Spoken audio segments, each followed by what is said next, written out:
Waarom zou een korps hier aan moeten meedoen, vind je? Omdat het superleuk is. Het is in de voorbereiding leuk. Het is buiten de boekjes.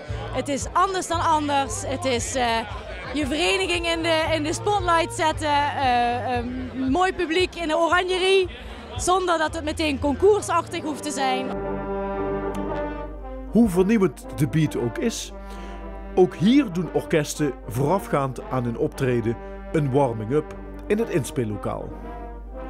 Zo ook Koninklijke Fanfare Sint-Cecilia Put, één van de 5 finalisten van deze wedstrijd. We gaan een alternatief zien van het concoursdenken in Limburg, waarbij we terug moeten naar Krouwe Föderer groep, die een idee bedacht hebben om hun bedrijf in Limburg bekend te maken.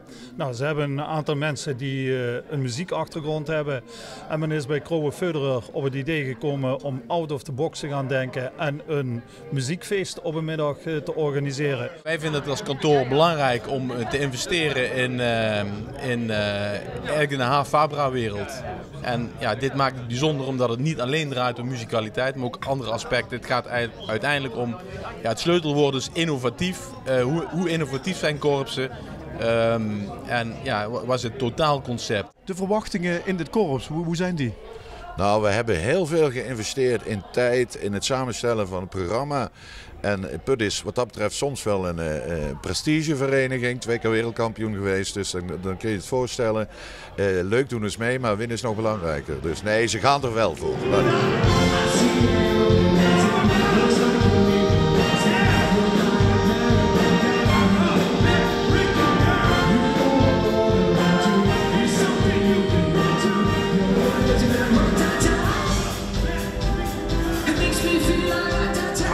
Voor mij als, laten we zeggen, toch redelijk bejaarde klassieke dirigent is dit een enorm... weet je, het is gewoon alles wat goed is mooi. En dat jonge mensen dit zo strak kunnen regisseren en organiseren en doen. Ja, weet je, dit is een ode niet alleen aan hen, maar ook wellicht misschien aan de toekomst van de blaasmuziek. Dat we toch af en toe iets wat andere paden moeten gaan bewandelen.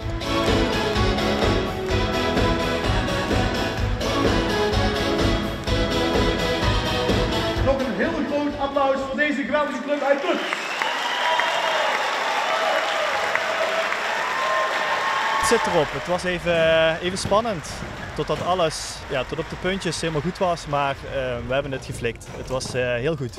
Dit was Put op zijn allerbest. Hier hebben we voor gevochten, ja, zeker. Ja. Ja, en nu wachten op de grote uitslag. Nu ligt het bij de jury. Hè? Ik merk wel dat het meer is dan alleen maar de fanfare. Het dorp leeft ook mee. En je krijgt toch veel meer support in één keer. Van, hey, wow, heb je het gehoord van de fanfare? Voor mij was dit de eerste keer dat ik met een koptelefoon op mijn hoofd en ik hoor alleen maar tik, tik, tik, tik. En ik heb het er goed van afgebracht. En voor de rest denk ik dat ze heel goed geblazen hebben. Dit smaakt voor mij naar meer, ja.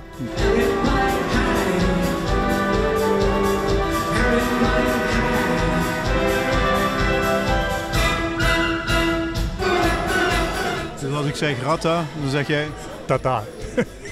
Johan, als voorzitter van de jury, hoe moeilijk is deze middag voor jou om te jureren? Ja, nou best moeilijk natuurlijk ook, hè? Omdat er veel meer gevraagd wordt alleen maar muziek beoordelen. Het gaat ook om vernieuwend zijn en past in een groot festival. En het integreren van een nummer van La Fuente met Ratata, dus het is best wel lastig. Maar hoe lastig ook, uiteindelijk volgde de spannende uitslag. Welk orkest mag samen met DJ La Fuente een optreden verzorgen? De winnaar is dus van de Beat Limburg 2025, Sint-Cecilia uit Put.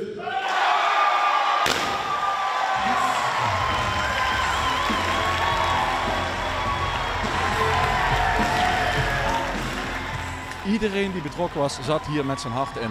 En ik denk dat dat het verschil gemaakt heeft. En ja, wat ik teruggehoord heb van mensen was dat ze dat wel voelden. En daar ben ik gewoon heel blij mee. Dan was het al die moeite wel waard. Uiteindelijk, weet je, die prijs, dat is leuk. En natuurlijk is het super om in Venlo te staan, maar dat mensen het voelen en dat het hier in de zaal mensen op de kop gingen, ja, top. Wat doet jouw hart op dit moment? Ja, boem, boem, boem, boem, boem. Een beat, hè? Ratata. Waarom moet een orkest aan deze wedstrijd meedoen? Omdat het zo ongelooflijk leuk is om ook gewoon de jeugd erbij te betrekken. Ja, en zelf ook nog jeugd. En iedereen kan meedoen en het is juist goed om juist ruim te denken. En ik raad het vooral zeker iedereen aan, dus om mee te doen. Ja, nu met de meute op de foto. Ja, daar gaan we staan. Laat maar gaan. Dat zal ik doen.